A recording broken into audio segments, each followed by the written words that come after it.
Hello, welcome to IDDTalks here at AD University. My name is Anastasia Lavrina, and now I'm joined by Ms. Derya Soysal, who's the director of the EUReflect. She joins us from Brussels, Belgium. More welcome.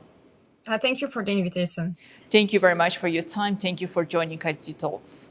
Well, recently you attended the 4th Shusha Global Media Forum. So let me start with a question about the perspectives. As a Brussels-based journalist and analyst with a broad experience, what made this forum particularly relevant to the international media community? Please share with us your opinion. I think I was very impressed that we were able, like journalists from all around the world, were able to ask questions directly to the President of the Republic. And even in Europe, it's very rare to have the occasion to ask questions to the president. For example, I know a lot of different presidents, they are attending they are answering some questions during the interviews, but it's always media linked to the governments, or they just answer one questions. But this time they were a media, and this they were media group from all around the world, and they were able to ask different questions to the president, and the Azerbaijani side, they didn't know about the questions. Because I was discussing with journalists from Euronews and from Brussels, but also from Central Asia, Kazakhstan, Uzbekistan, but also from Africa, Congo. And they all told me that they didn't give the questions to the Azerbaijani side. So it was very transparent. And I also liked the answers given by the president. It was very diplomatic. He was promoting peace, not just in the South Caucasus, but also all around the world. As a Brussels-based journalist, and also as a Belgian, I wanted to highlight the fact that he also noted that we have to work with the European Union, and European Union needs to work with Azerbaijan, by saying that that's why Ursula von der Leyen and Antonio Costa, so president of the European Council also, were in Baku to meet their homologue, the president of Azerbaijan, Ilham Aliyev, because we need to work with Europe, but Europe needs to work with Azerbaijan. Azerbaijan is one of the best partner, is the best partner in economical trade with Europe in the South Caucasus, the main power in the South Caucasus, is also the main country in the South Caucasus, which is the link between Central Asia and Europe. Nowadays, Europe understood that we have to work with Central Asia, so Central Asia is getting very close to the Europe. But to be honest, all Central Asian countries are close to Azerbaijan, and Azerbaijan is like the only country in South Caucasus which is that much close to Central Asia.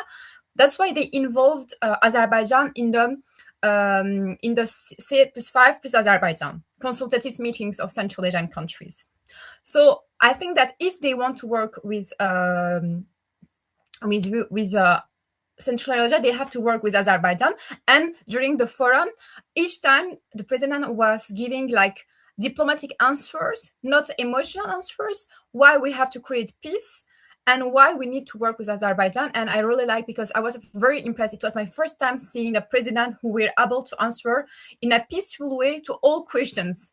And he was very close to the people, because he was driving his own car.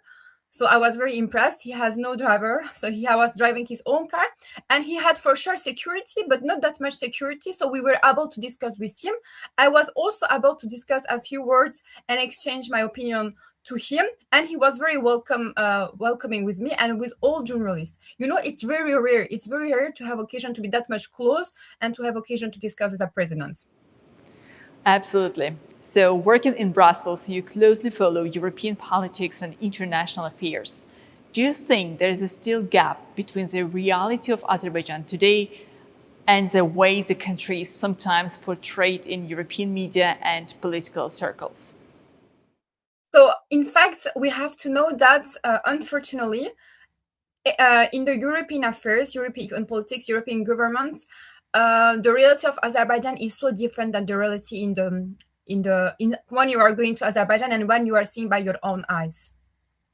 For example, unfortunately, and everyone knows it, in Europe, when we are talking about European Union, there is some countries who have more influence than others. For example, the influence of France is huger and bigger than the influence of Poland, of Bulgaria, or Hungary, unfortunately. So when we are talking about the position of Europe the position of the European Union, sometimes it's just the position of France. So sometimes that's why when people are saying, yeah, European Union are sometimes is sharing like fake news or bad opinion on Azerbaijan. None of the countries are perfect. I know that, even Azerbaijan, for sure, they are not perfect. But why they are always sharing bad opinion, bad comments, bad articles on or bad discourse on Azerbaijan and not about the other countries in the region? Because of sometimes the French influence. Because France has a huge influence, and everyone who studies a bit European Union politics, they know that. And why in France sometimes they are closer to Armenia and not to Azerbaijan? We know that France is close to Armenia. There is a huge Armenian diaspora in France, and there is a huge Armenian lobbyism in France. So even if we have a lot of Turkish or Azerbaijani, I think that in the Turkic world, they don't know how to make lobbyism. In Armenia, they know how to make lobbyism. For example, I shared on social media a video just showing the building destroyed by during the occupation, and I had a lot of violent comments from the Armenian side.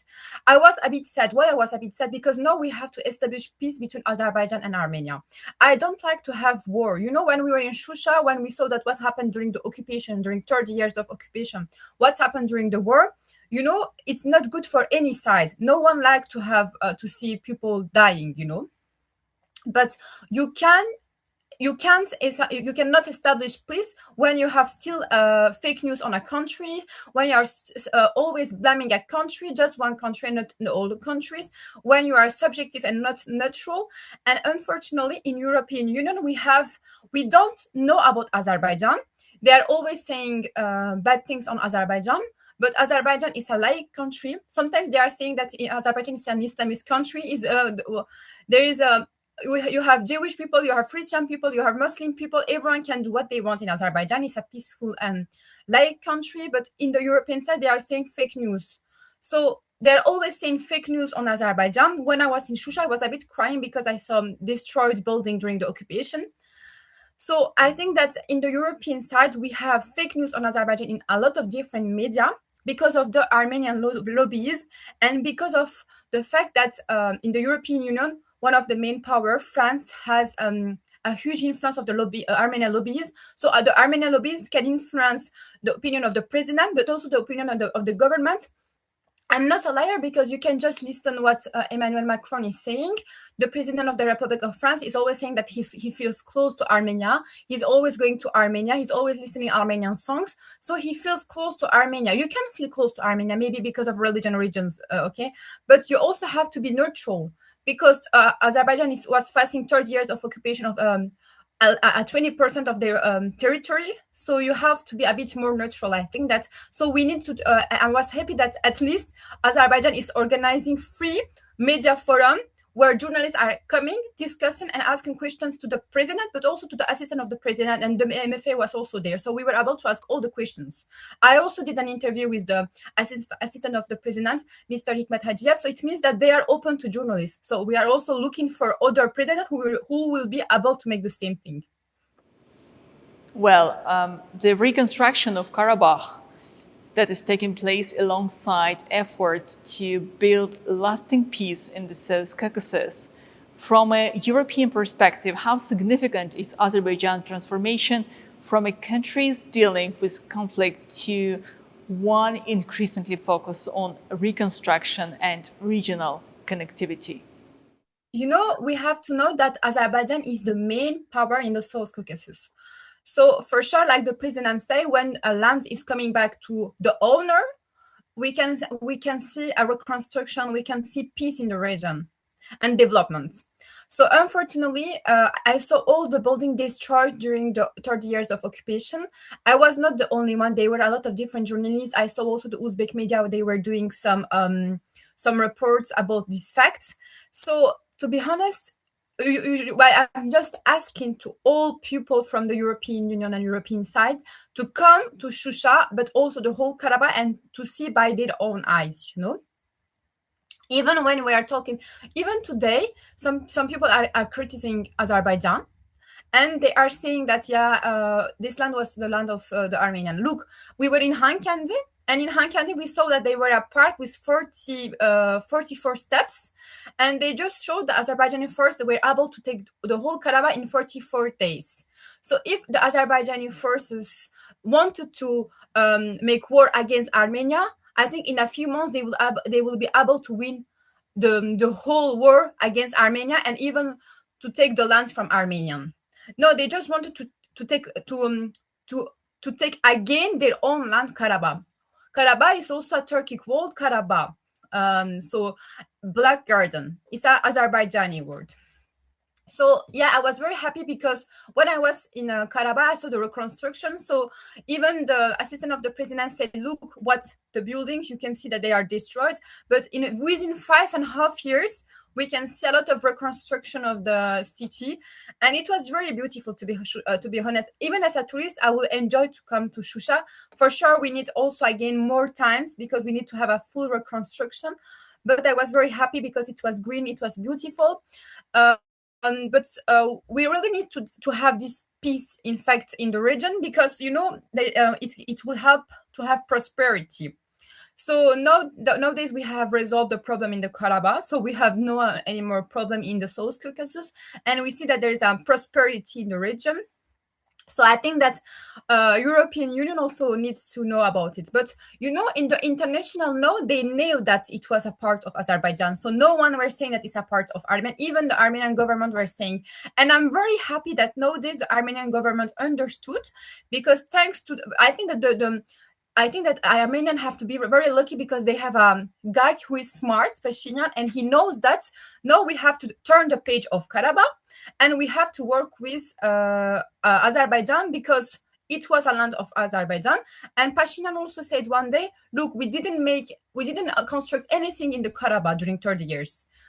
There is no fabrica, there is no very huge construction. So he said that we knew that we will come back to Armenia. So thanks to the end of the war, nowadays we can see a prosperity, a development in the South Caucasus and in the Karabakh. So within just 5.5 years since the independence of the region.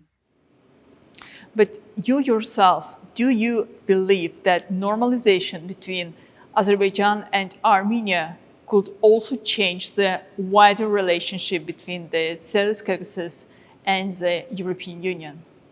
To be honest, yes. I think that nowadays we have to really establish this peace. So the government, Azerbaijani government and Armenian government signed a peace with the support of Donald Trump, the president of the USA. And I think that it's good that we have Donald Trump is close to Ilham Aliyev, the president of Azerbaijan. So it helped to construct the peace. Why? Because, the president of Russia, Putin, the president of France, Macron, they were always discussing about to establish peace in the South Caucasus. They were always trying to resolve the problem in the Karabakh. But during the 30 years, nothing happens.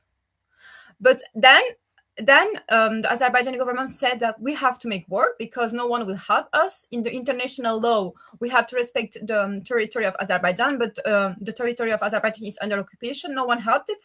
And then we saw that the president of Azerbaijan get close also to the Donald Trump, president of the US. And I think that with his support, they were able to put also the government of Armenia, mainly Pashinyan, in the table. They were able to establish peace. When we have to turn the page of the history. Look, we were also in Hocalı during this press tour, and we saw a lot of massacres and from the Armenian side to the Azerbaijani. But the Azerbaijani side is ready to turn the page and to start a new peace. We need peace. If we are making war, you will never be happy. Look, in the South Caucasus, Armenia is the poorest country and Azerbaijan is the richest country. So if you continue to make war with your neighbor, you will never reach prosperity. You will still have economic crisis. I want also to see Armenian stronger, not dependent of Russia, not dependent of France. I want to see prosperity in Armenia. I want to see people of Armenia happier, with more capacity to travel, to buy anything. So if we want to establish a better life condition to also the whole Armenian, they need to have peace. And why this peace will make the South Caucasus closer to the European Union? I think European Union, we have to recognize that it's a good union. They also like promote human values, prosperity, and the South Caucasus is a direct neighbor of the European Union. And like I said, after the invasion of Ukraine and the war in Ukraine by Russia, European Union understood that they have to develop different routes. So one of the routes is the Middle Corridor. And when we are talking about the Middle Corridor, there is the Central Asia, Kazakhstan, Turkmenistan ports, Akta and Turkmenbashi, then the Caspian Sea, then Georgia and the South Caucasus, so Azerbaijan also mainly. Why? Because the port of the Baku is the main link to Central Asia.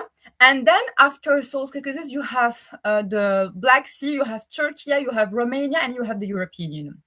So I think that if European Union wants to develop this corridor, they have to support peace with Armenia and Azerbaijan. We have to develop the Zengezur corridor because look, even all the 5 Central Asian countries, they feel closer to Azerbaijan. Four of the five countries in Central Asia, they are Turkic. They speak the same language with Azerbaijan, close language. Plus, no, Azerbaijan is a member of the consultative meeting of Central Asian countries.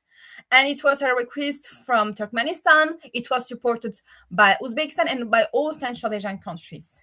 They have the same culture. So you cannot work with Central Asia by blacklisting Azerbaijan. It's not possible.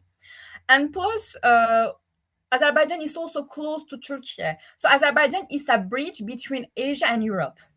It's a bridge between, it's also, when you are talking with Azerbaijan, it can be a soft power for European Union because Azerbaijan is a part of the huge Europe continent, but it's also a part of the Asian continent because they are close to Asian countries, Central Asian countries.